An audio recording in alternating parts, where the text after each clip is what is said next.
Yeah. Yeah, I'd like to just carry on a little bit more about the Chaitanya Charitamrita, because just by talking about it, I've become quite inspired. In fact, this is what these books do to you, and people kind of wonder, what is all this bhakti thing? Why are they so into these books and these texts? And this is one of the central features of Vaishnavism, is Shravanam, Kirtanam, and Smaranam. Yeah. Hearing, chanting, remembering.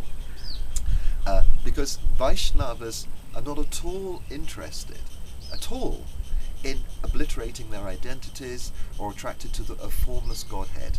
They are attracted to the supreme Swayam Bhagavan, God, the fountainhead of all ecstatic, attractive, unlimited, infinite attributes, who is completely complete.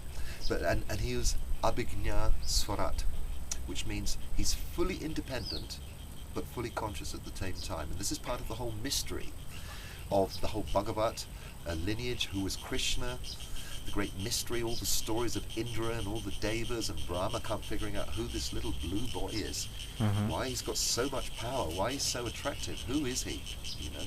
So that's the whole kind of story and the conclusion of the Bhagavat, the mystery of Swayam Bhagavan, Krishna's tu Bhagavan Swayam. So in the Chaitanya Charitamrita, what happens to you when you go into these literatures is that they are non-ordinary. They are revelations.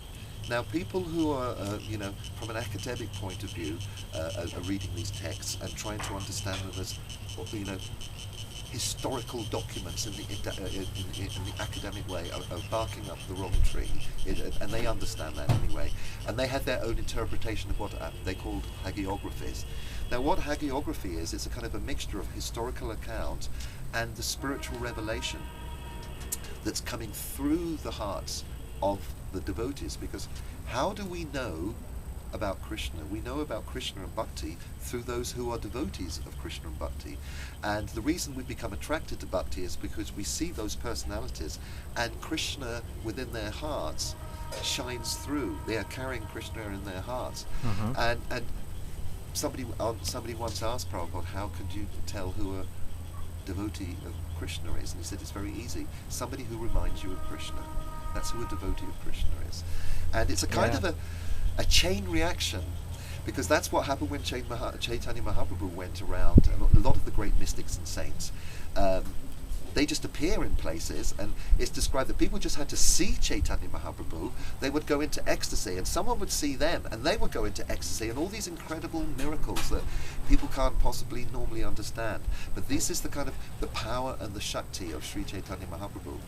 And there's also many interesting conversations between different Vaishnavas. There's a fantastic conversation between Yavan Haridas and somebody else, I can't remember.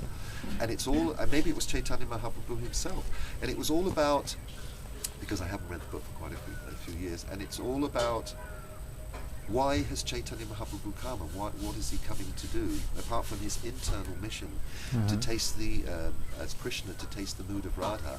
But he's actually come.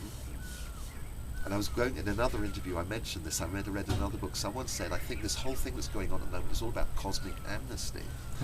Now, according to the Vaishnava traditions, everything that exists in this world comes from God. And in the Bible it says we're created in the image of God, and God has many moods. As we read in the Bhagavad, we realize God can be angry, and he appears in the form of Narasingha. And in that mood of Narasingha, he is very, very, very angry. And I like to look at the analogy like that God is like the king, and this material world, which is called Durga, a fortress, is a bit like a jail. And the jail exists due to the laws that have been created by the king. He owns these things. But sometimes the king might want to come and, see the prison, check out the prisoners, see how they're doing, and he comes in all his dress and everything, and all the prisoners are going, who's this dude? And some people say it's the king, and some people go, he's just like one of us, he's in the jail, So there's different interpretations about who the king is and why the jail is according to your perspective. But the king's got different moods, and he's kind of like law and order, the cosmos, the universe, justice, That's one aspect of the Supreme's nature. Another aspect is that on a really good day, like the king, his grandson may be born, and he'll just be so happy that he'll think, sod the laws, forget justice, release all the prisoners, let them all free, I feel happy.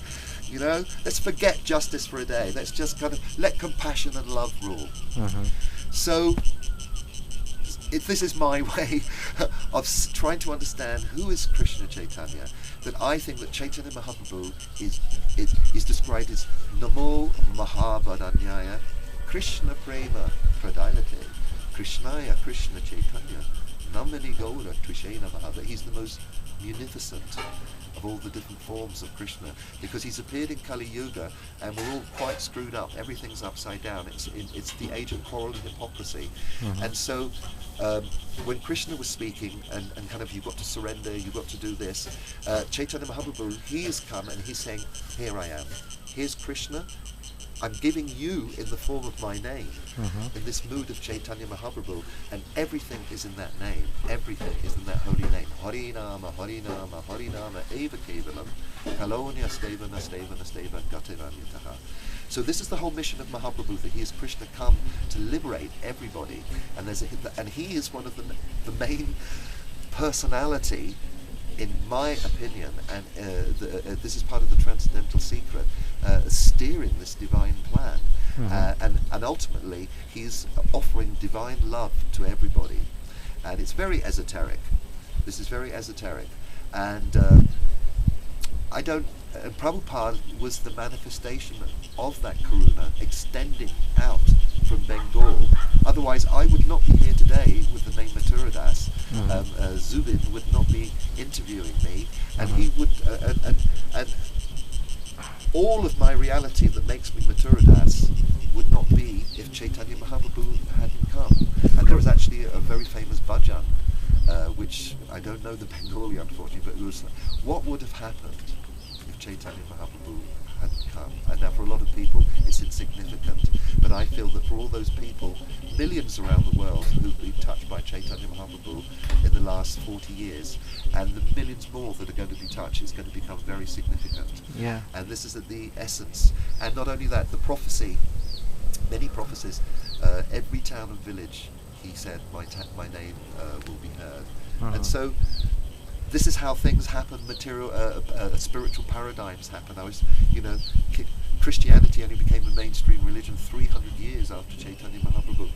And who knows exactly what Chaitanya Mahaprabhu wants to happen with this whole expansion of divine love. He wants people to experience that love, whether it's in the form of an institution or not an institution, or is immaterial.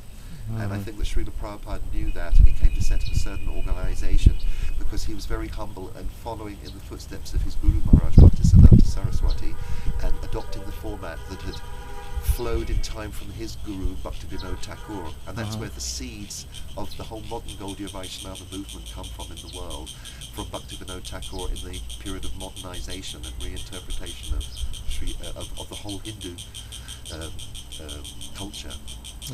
So that's a little bit about the Chaitanya Charitamrita, and I'm going to take great pleasure shortly to ask Zubin, who's on the other side of the camera, about one of his great literatures, the Mahabharata. So please stay tuned.